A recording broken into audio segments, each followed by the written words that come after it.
My name is Amin Azam, and I'm on faculty at two campuses of the University of California. And in this video, I'd like to talk to you about whether using problem-based learning extensively actually works.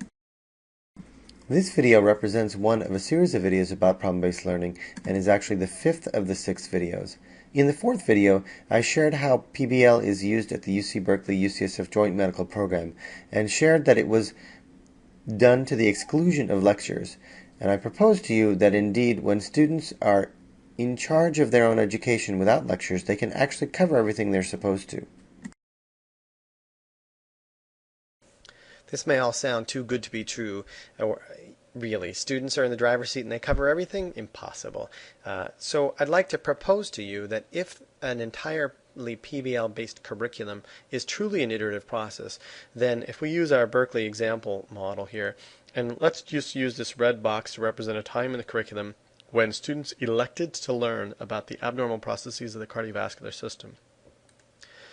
This might look like this for a cohort of students where they chose to learn it however many red boxes that adds up to over the 3-year journey. But of course, this is just one cohort of medical students. So if this is a different cohort, the subsequent cohort of students, their curricular picture in which they chose to learn about the abnormal processes of the cardiovascular system might look something like this.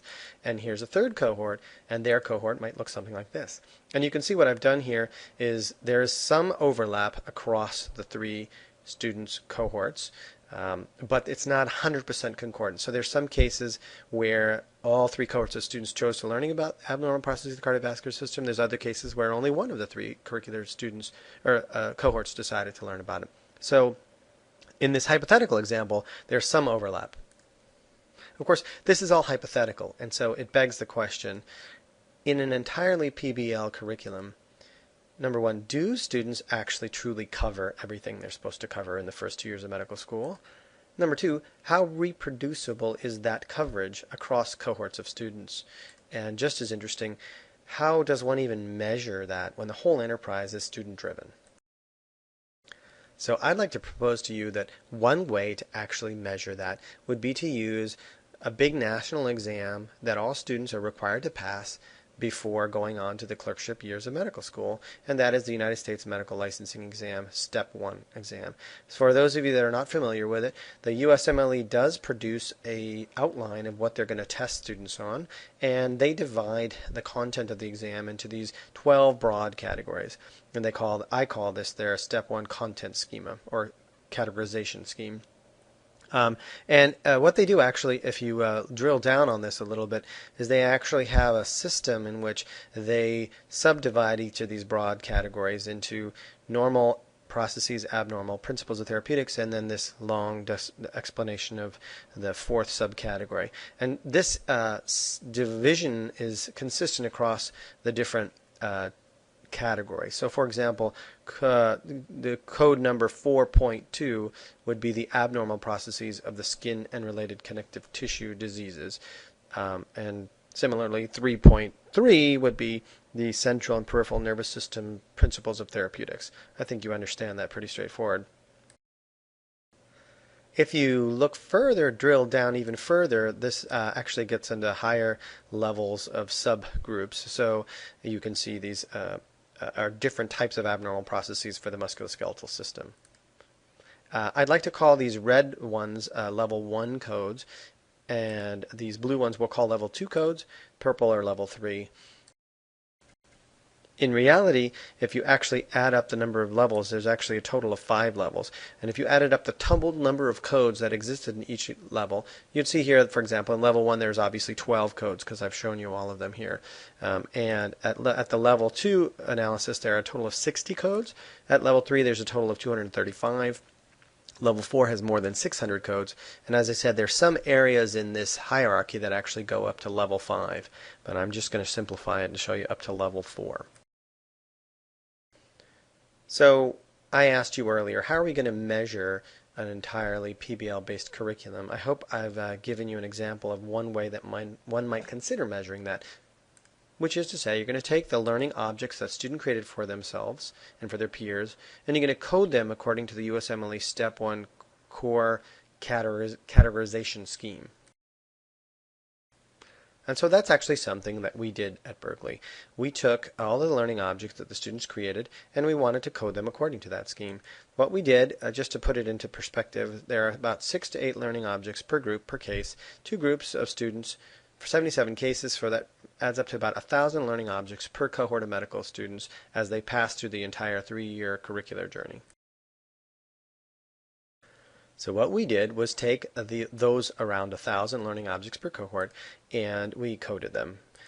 Basically what we used was knowledgeable coders who are familiar with the USMLE schema. In our case, we actually used graduates of our program, so that way they were very familiar with both the concepts of the learning objects as well as the USMLE Step 1 exam. Each learning object was tagged with up to 4 USMLE codes, depending upon how broad a topic the students elected to create. Furthermore, the codes were only as specific or as deep as the learning object itself. So if it was a superficial coverage of a topic, then the code did not drill down to the higher order level of coding. And lastly, we confirmed that the intercoder reliability was high so that we weren't worried that individual student coders were using the coding schema differently from one another. So I showed you this earlier as a hypothetical example, and now I'd like to answer the question of how one even measures it. Let's try using the USMLE Step 1 core coding schema, but now I'd like to specifically answer the questions 1 and 2. Okay, I want to talk you through this slide before I actually show you all the data. Okay, so remember that this is at the level 2 analysis, and at that level there is a denominator of 60 topics or codes in the USMLE coding schema. Now, we added up how many times each cohort of students elected to pursue these topics across their 1,000 learning objects or so. We just artificially binned it into these buckets, 1 to 4 times, 5 to 10, 11 to 19, and more than 20 times. One could have binned it any one number of ways. We could have done 5 buckets, 8 buckets, it doesn't really matter. We just chose to do it in these 4 buckets.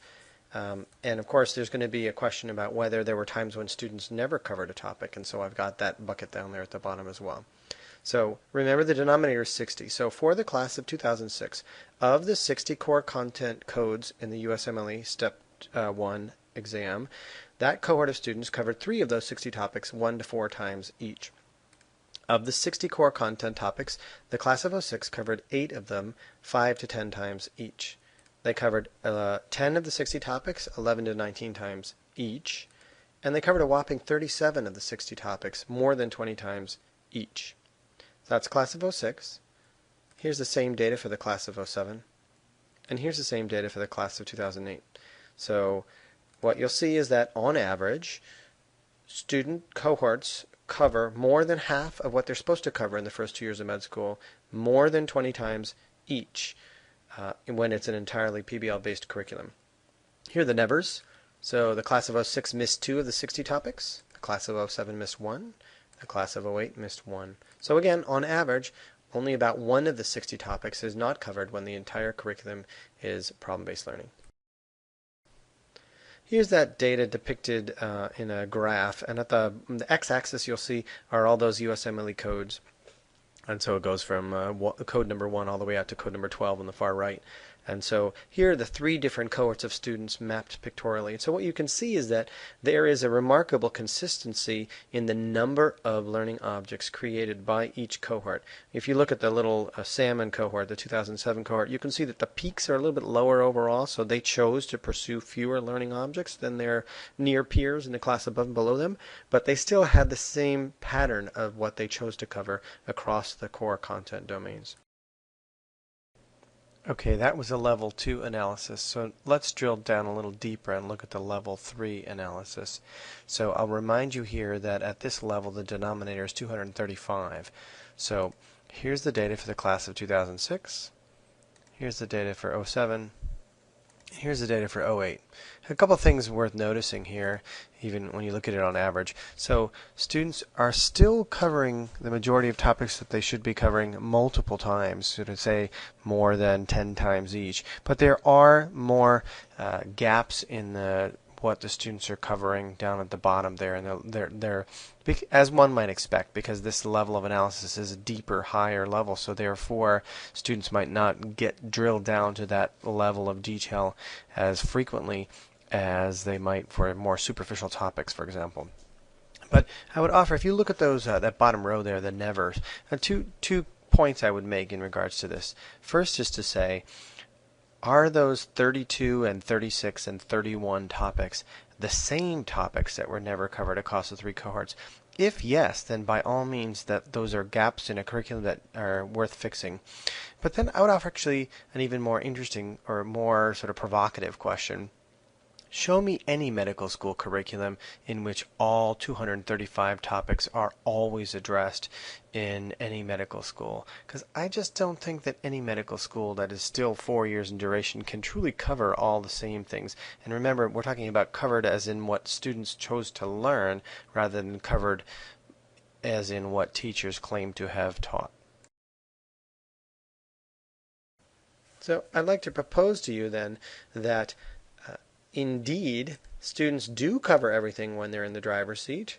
Furthermore, that coverage is reproducible across cohorts of students. So I would propose to you that an entirely PBL-based curriculum for the pre-clerkship years definitely works.